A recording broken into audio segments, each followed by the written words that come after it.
श्रीराम जय जय राम। 7 मार्च।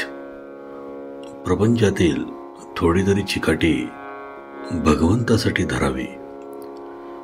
लग्न करणे याला आपण सामान्यतः प्रपंच समजतो। लग्न ही फार पवित्र संस्था आहे। तिच्यामध्ये 2 जीवांचा उद्धार आहे।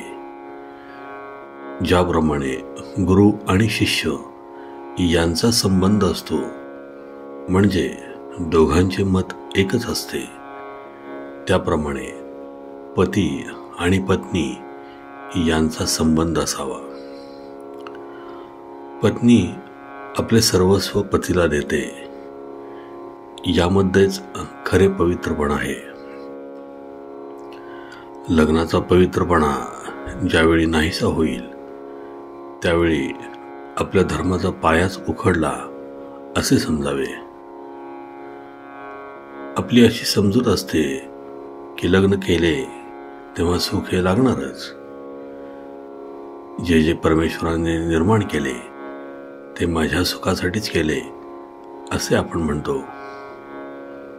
वास्तविक एकच वस्तू ठेवली आणि ती सर्वांनी घ्यावी म्हटले तर सर्वच एकट्याच्या हाती कशी येईल। बायको म्हणते, मी माहेरी 16 वर्षे तपश्चर्या केली आणि आता यांच्या पदरात पडले, तेव्हा यांनी मला आता सुख द्यावे। पोरांना वाटते, आमची इतकी पुण्याई म्हणून यांना इतका पगार झाला, तेव्हा यांनी नाही का आमचे लाड पुरवू।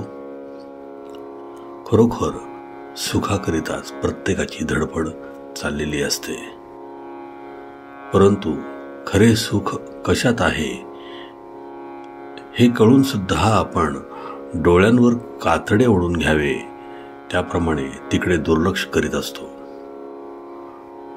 प्रपंचात सुख मिळावे म्हणून आपण जी चिकाटी धरतो, तिच्या 1/4 चिकाटी जरी भगवंतासाठी आपण धरली तरी आपले काम भागेल।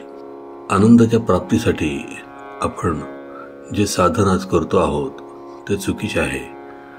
तात्पुरत्या सुखासाठी आपण आज धडपडत आहोत, त्यापासून दुःखच पदरात पडते।